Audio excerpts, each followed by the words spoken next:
Une résidence, c'est pour avoir du plaisir, puis rencontrer du monde. On n'attendait pas. Venez-vous-en le plus vite possible. On est bien. Pour la sécurité, la socialisation et le support au quotidien. Chartwell, résidence pour retraités. Avocat à la barre. Alors, je procède à la lecture du verdict. Avec François-David Bernier. Les meilleures plaidoiries que vous entendrez. Cube Radio. Cette semaine, le procès de Mike Ward contre Jérémy Gabriel à la Cour suprême, la plus haute cour au pays. Et c'est pas rien, c'est beaucoup. On n'est pas rendu là en 2021 de filmer les procès, mais à la Cour suprême, on rit plus. Le procès était diffusé sur le site web. Bon, moi, j'ai écouté ça dans mon salon, à essayer de faire une analyse. Et je trouvais ça une belle avancée. En tout cas, il y en a qui sont. Pas tout le monde qui est pour que ça soit tant public, mais là, on s'entend que c'est pas. Les partis sont pas là, c'est vraiment des débats là, des plaidoiries de droit. Il y avait Julius Gray du côté de Mike Ward, les droits et libertés.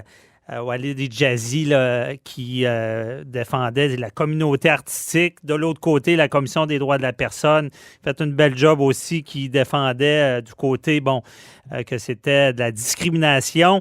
Et on en parle avec notre docteur en droit, maître Frédéric Bérard, constitutionnaliste aussi. Il est bien placé pour en parler.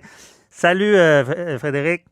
Salut, comment ça va? Ça va très bien. J'avais hâte à ce moment pour entendre ton opinion de constitutionnel. J'ai de la misère à le dire. Constitutionnaliste. c'est moi, c'est plus difficile à dire que CHSLD. Ouais, c'est ça. Et bon, là, allons-y par le début. Il y a 9 juges, il y a toutes sortes c'est un procès, là, une audience là, qui était très interrompue, si on peut dire. Beaucoup de questionnements des juges. Comment tu vois ça à première vue?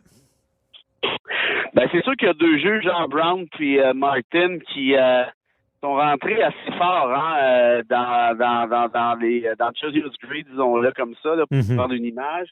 Ça laisse pratiquement à croire que la décision, comme on dit dans le jargon, sont peut-être écrites à l'avance, la façon de parler. Ouais. L'élément que Jérémy Gabriel était un enfant est revenu à quelques reprises. Là. Ouais, en fait, et aussi, je pense qu'on fait référence à la virulence de la méchanceté de Mike Ward. Hein? C'est la juge Martin qui dit là, faut quand même pas ambitionner là, votre client en parlant de Mike Ward. A souhaité la mort d'un enfant, a souhaité sa mort noyée. Bon, est-ce que c'est ça que Mike Ward a dit directement? Pas tout à fait. Là, je pense que et ça va être un des enjeux en Cour suprême. Hein, c'est drôle à dire comme ça, mais le fait de l'absence de parfait bilinguisme chez certains juges, le fait qu'on ne connaisse pas nécessairement non plus les intervenants ici, en fait les parties prenantes, c'est-à-dire Ward et Jérémy Gabriel, qu'on ne connaisse pas le détail. Je sais pas, j'ai l'impression au contraire, peut-être les juges québécois vont être plus tentés d'aller du côté de Mike Ward, façon de parler.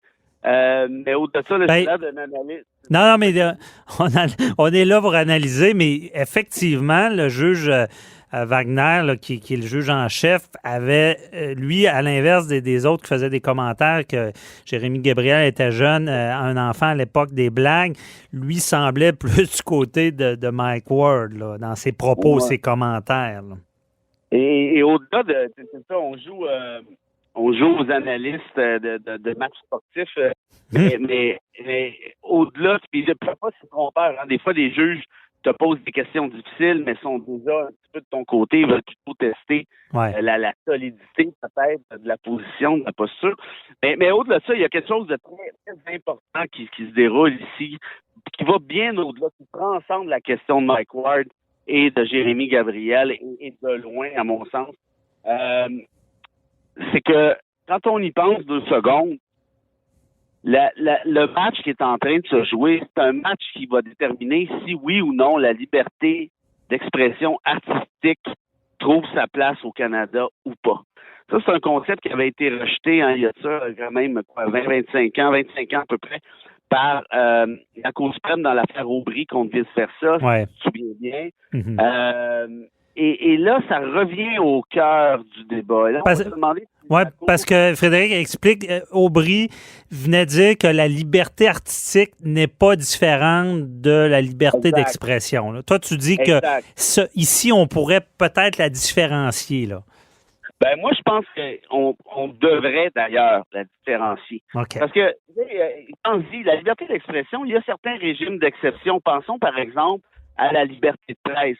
Moi, personnellement, je suis membre de la Fédération professionnelle des journalistes, mais ça paraît peut-être pas, mais j'en suis membre quand même.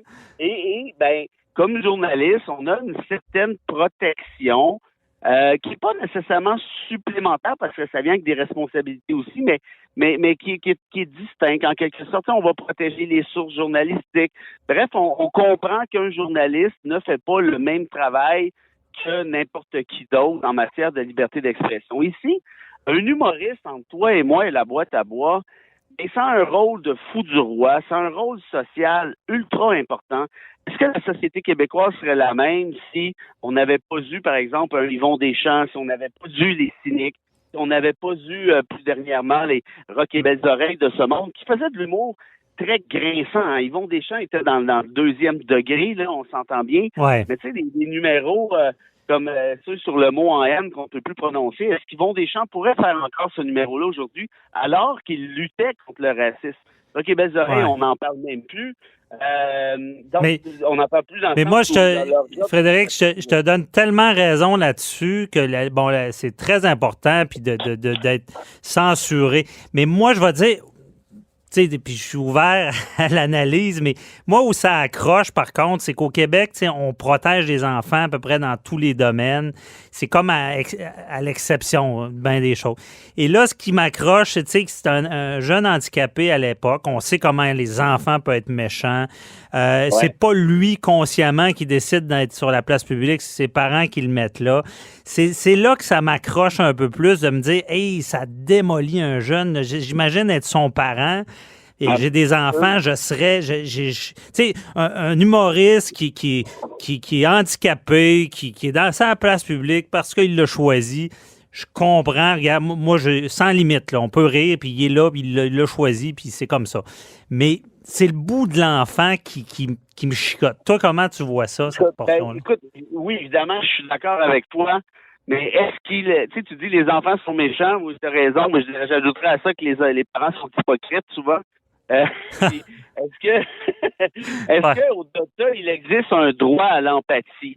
Je suis pas sûr. Parce que s'il existe un droit de ne pas être offensé, ben la liberté d'expression n'existe plus vraiment. Et c'est ça qui est problématique dans ce cas-ci. Parce que une fois que j'ai dit ça, moi, je la trouve pas drôle, la blague de Mike Ward. Je sais même pas si c'est une blague. Je trouve ça d'une méchanceté épouvantable. En plus, il s'est acharné plus de 250 fois. Il a fait de la promotion de ses shows avec cette blague-là. Et en plus de ça, et c'est ça qui est plus compliqué ici, c'est que si la liberté d'expression est protégée par les chartes, ben reste que le droit à l'égalité dont s'est prévalu Jérémy Gabriel ici, mais aussi c'est un droit qui est prévu aux chartes. Et même les premiers tribunaux ont parlé du droit à l'honneur, la réputation, la dignité, qui est également prévu à la Charte québécoise. Donc, c'est pas juste une question de liberté d'expression, c'est plutôt une question de quel aménagement on va faire entre la liberté d'expression et ces autres droits-là. Or, si on disait qu'il y avait une liberté d'expression artistique, si on reconnaissait le concept et qu'on accordait une plus grande marge de manœuvre aux humoristes, ce qui me semble essentiel, on pourrait quand même dire, François David, au final, et là je parle à la Cour suprême, dire oui, ça existe finalement, c'est important, la liberté d'expression se dégrade et on ne veut pas ça. Ceci dit, même la liberté d'expression artistique a ses propres limites et dans ce cas-ci, Mike Ward les a franchis parce qu'il y a d'autres droits de la Charte qui entrent en ligne de compte. Puis il y a une question d'acharnement aussi, hein, on s'entend bien. C'est pas juste une blague lancée au hasard comme ça, là.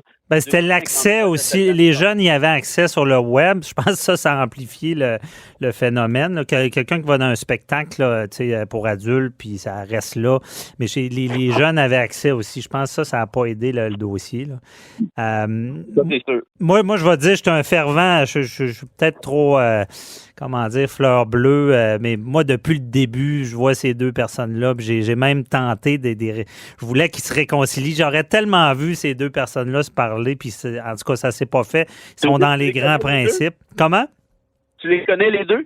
Ben, par personne interposée. Puis j'avais eu cette idée brillante là, au départ. Ça n'a pas marché.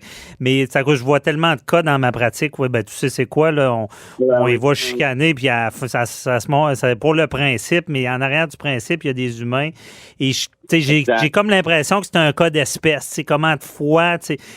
Encore là, moi, ce qui me chicote, c'est que c'est un enfant à l'époque. Je pense que Mike Ward, je connais du monde interposé, puis je sais que c'est un bon gars. Je pense pas qu'il voulait pas de mal à un enfant. Donc, j'aurais aimé que suite que ça arrive, que l'humoriste dise, ben, regarde, t'as eu un dommage, on va essayer de récupérer ça, puis faire du positif avec ça. Tu vois, à quelque part, t'as raison. Puis d'un autre côté, moi, je suis quasiment content qu'on soit rendu maintenant en Cour suprême. Pour le principe, c'est vrai qu'il y a peut-être comme un bon praticien qui veut la paix dans le monde, puis je te lève mon chapeau. Moi, je le vois plus comme le constitutionnaliste déconnecté. Ben oui. Il fume la pipe dans son salon avec ses sandales en terre cuite. Comme le juge de la Cour suprême, là, qui a les cheveux longs, là, qui a de l'air d'un sage. Là. Le juge je pense qu'il y a plus d'érudition que moi, mais une fois qu'on a dit ça, que la Cour soit obligée elle est forcée actuellement d'établir les balises. Ouais. Et oui, c'est un cas qui est complexe, Ward contre Gabriel, on le voit bien, là, tout le monde, on s'obstine, on est capable de voir les deux barres parce que c'est pas simple ni d'un côté ni comme de l'autre. Mais là, d'avoir des nouvelles balises, et je reviens à ça, si on refuse le concept de liberté artistique, je suis pas sûr qu'on avance. Je pense qu'on est mieux de l'établir, quitte à préciser les limites de ça.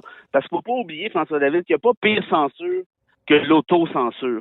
Oui, c'est le grand danger, effectivement. C'est le grand danger, c'est que les artistes s'autocensurent.